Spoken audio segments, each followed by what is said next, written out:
What do a backstabbing senate, a daily wine habit, and 60 slaves have in common? They were all part of Julius Caesar's weekday routine, and not a single toga was wrinkle-free by the end of it. This is what it was really like to wake up as the most powerful man in the Roman Republic, with half the city trying to kill you before breakfast. Caesar's morning started with political tension and the constant fear of betrayal. While you hit snooze on your alarm, he was already strategizing in case a senator's dagger was the next thing to greet him. Julius didn't exactly wake up in comfort with fancy sheets and slippers, but he did have servants to help with almost everything else. Caesar's morning started early, way before sunrise. Why? Because being punctual was crucial in Roman high society. Showing up late to the Senate wasn't just a minor slip-up, it was like texting your boss, "Sorry, just woke up," in today's world. It was seen as a sign of disrespect and laziness, something no one at the top could afford. The man didn't dress himself. That was a job for his slaves, multiple ones. His wardrobe alone took a team effort. Think a whole glam squad, but instead of makeup artists, it was toga folders. Caesar's morning routine included an oil rub, a shave with razors that were definitely not safety approved, one fold too many, and you were suddenly dressing like a Greek, which was a big political mistake. His breakfast? Basically non-existent. The Romans didn't believe in big breakfasts, especially not the elite. Caesar might have had some bread, olives, maybe a fig or two, nothing that would pass for a modern meal. Coffee? Not even a concept. Imagine taking on the Senate, foreign wars, and backstabbing friends on an empty stomach. But he wasn't alone. The moment he stepped out of his bedroom, he was surrounded by people. Slaves, secretaries, and whatever ambitious senator needed FaceTime with the big guy. One record claims Caesar had up to 400 staff across his various properties. His mornings weren't peaceful. They were political minefields disguised as daily planning. But behind all that chaos, there was one thing that kept the machine running smoothly: his army of slaves. Ever wondered what role they played in his daily life? You'd think having dozens, sometimes hundreds of people waiting on you would be a dream. For Caesar, it was closer to controlled chaos. Because when your average Tuesday includes handling state affairs and the occasional love letter from Cleopatra, you need a support crew that runs tighter than a Broadway production. Caesar's slaves weren't just glorified butlers. They were bodyguards, food tasters, messengers, financial clerks, even event planners. There was a guy who literally existed to remind Caesar of who owed him favors, and another whose sole job was to handle Caesar's scrolls. Scroll management was real. That's how you knew you'd made it in Rome. You had a scroll guy. One famous biographer, Suetonius, mentions that Caesar kept a personal physician close by at all times, not because he was fragile, but because being a high-ranking Roman meant people might poison your wine for sport. So naturally, food and drink were tested before he ever took a bite. Imagine needing someone just to taste your food to make sure it's safe. I can't help but wonder how often that position was open. Even with all this help, Caesar micromanaged. He was known to dictate letters to multiple scribes at once, walking back and forth in a room, spitting out different sentences to different people simultaneously. If you've ever had 3 group chats going at once while making coffee, congratulations, you've got dictator potential. But being surrounded didn't mean he was safe. In fact, the more people you had in your inner circle, the more knives you had to watch for. Literally. There's a famous line from the historian Appian, who wrote that Caesar began to suspect even his barber of listening too closely, which is why Caesar never truly let his guard down. And that brings us to his next daily challenge: eating like a god without dying like a fool. Caesar wasn't a big eater. He didn't host wild banquets every night or drown himself in wine just because he could. But Caesar, he was surprisingly modest in his eating habits, probably because he needed to stay alert. After all, every meal had the potential to be his last. Roman lunches or prandium were usually light. Caesar might nibble on bread dipped in olive oil, some fresh fruit, cheese, or cold cuts from last night's feast.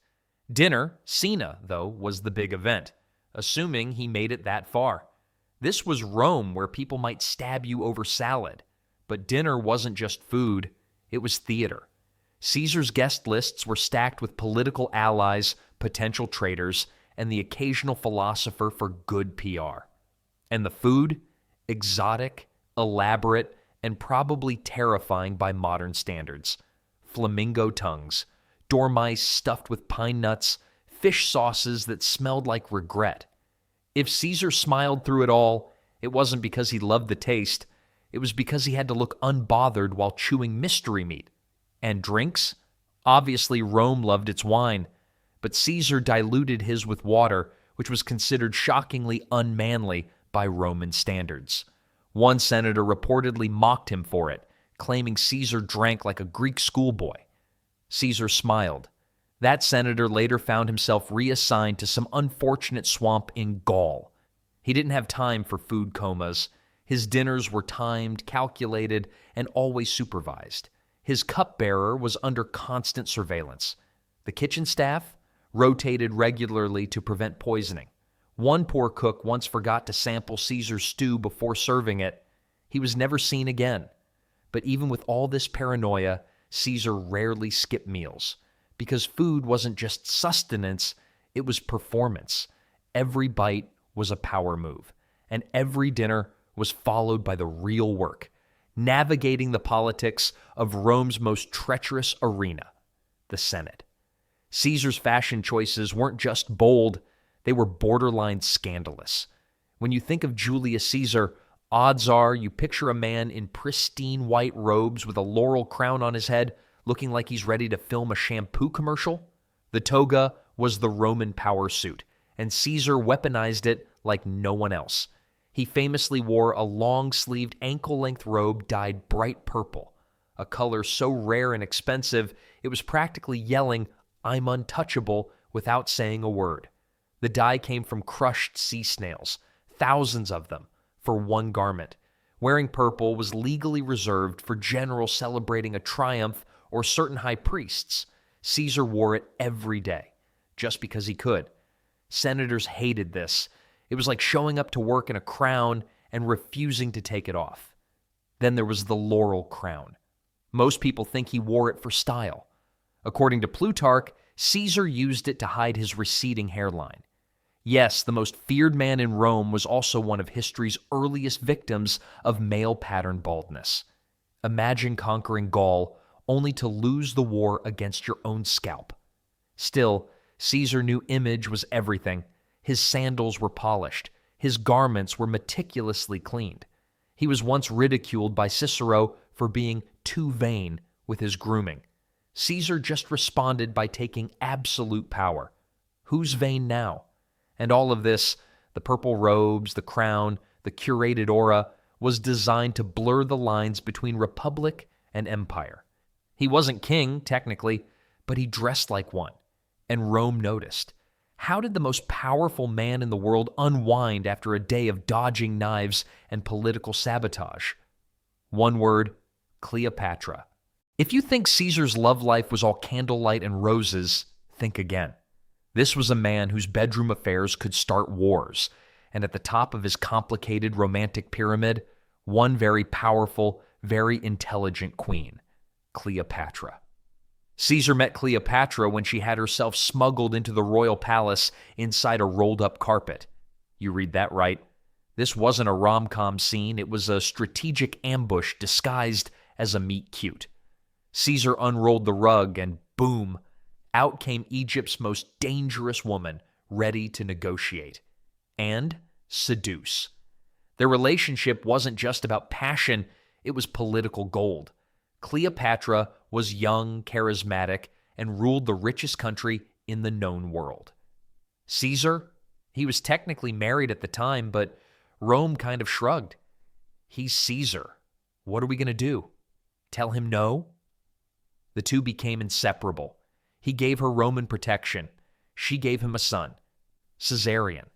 He even installed a golden statue of her in a Roman temple, which definitely did not go over well with the Senate. It was like building a giant neon sign that said, "Guess who I'm sleeping with?" in the middle of town.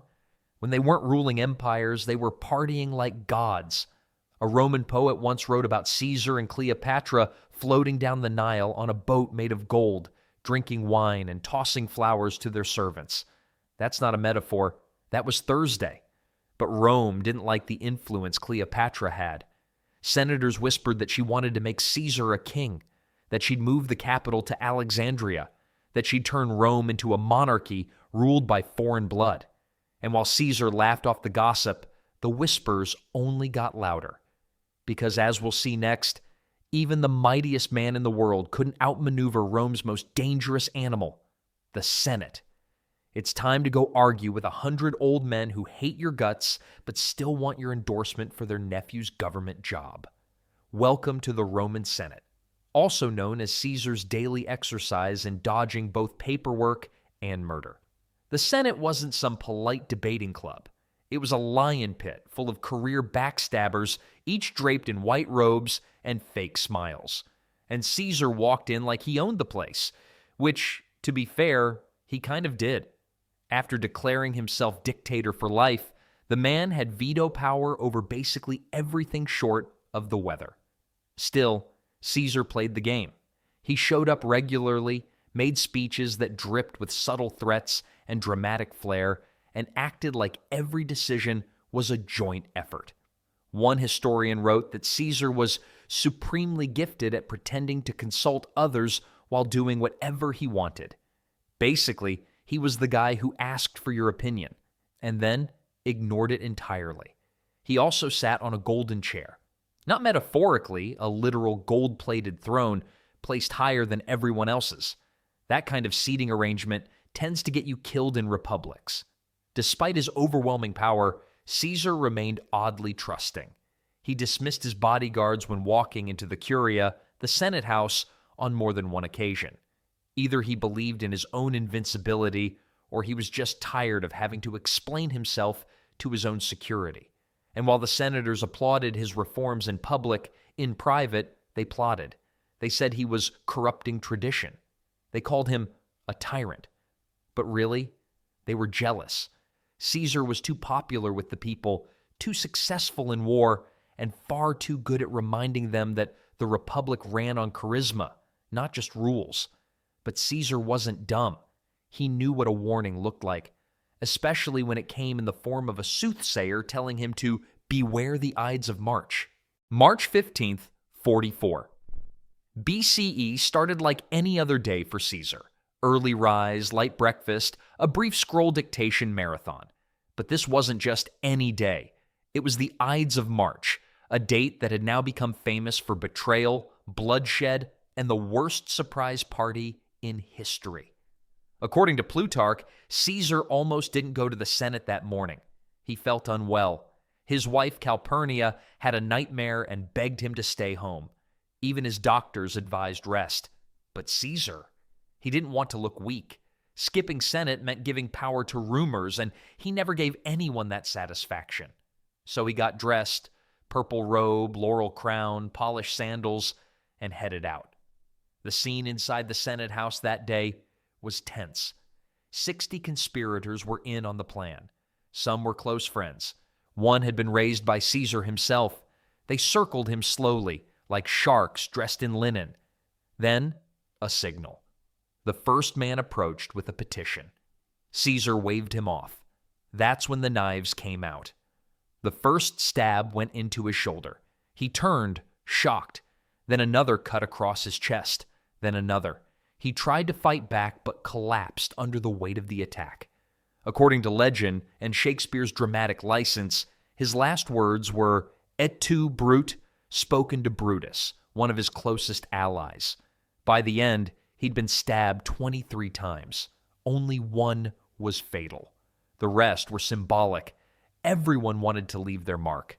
And just like that, the most powerful man in Rome bled out at the base of a statue of Pompey, his old rival, ironic, poetic, and horrifying all at once.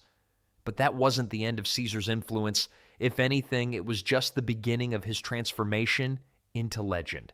Because even in death, Julius Caesar had one more surprise for Rome. You know how in movies, there's always that big dramatic reading of a will that changes everything? You've just been assassinated by the people you thought were your friends.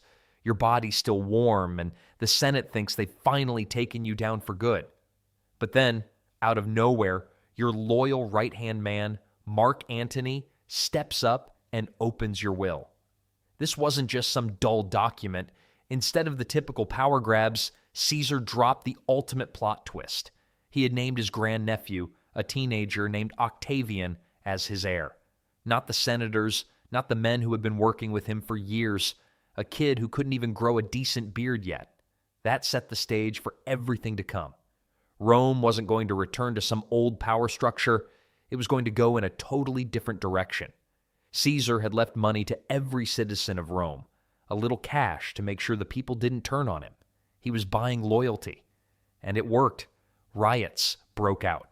Caesar became a hero again, and those who had stabbed him in the back, they looked like heartless aristocrats.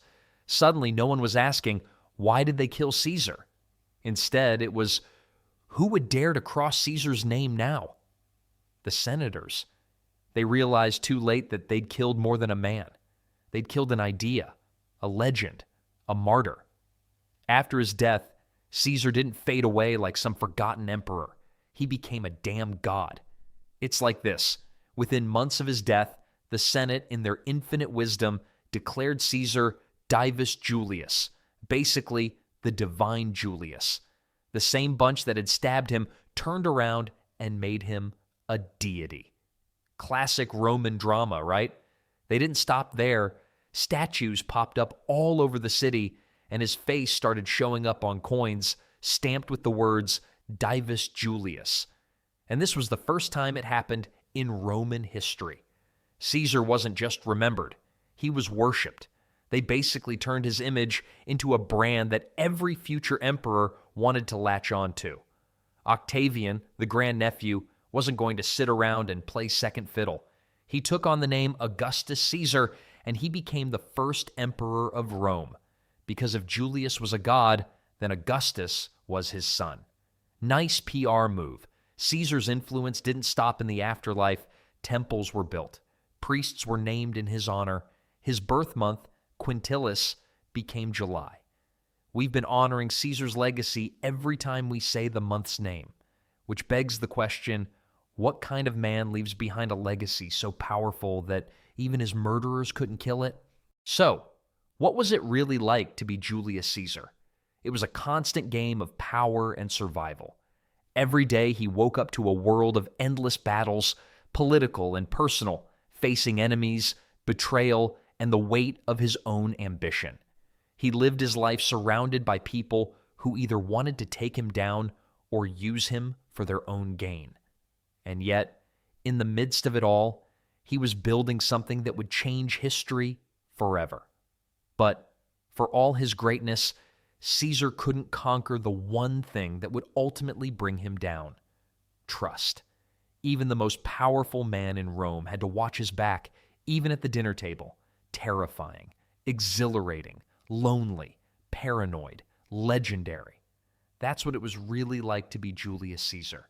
If you enjoyed this deep dive into what it was really like to be one of history's most fascinating figures, don't forget to hit that like button, subscribe, and turn on notifications so you don't miss more of these stories. And while you're here, check out our other videos.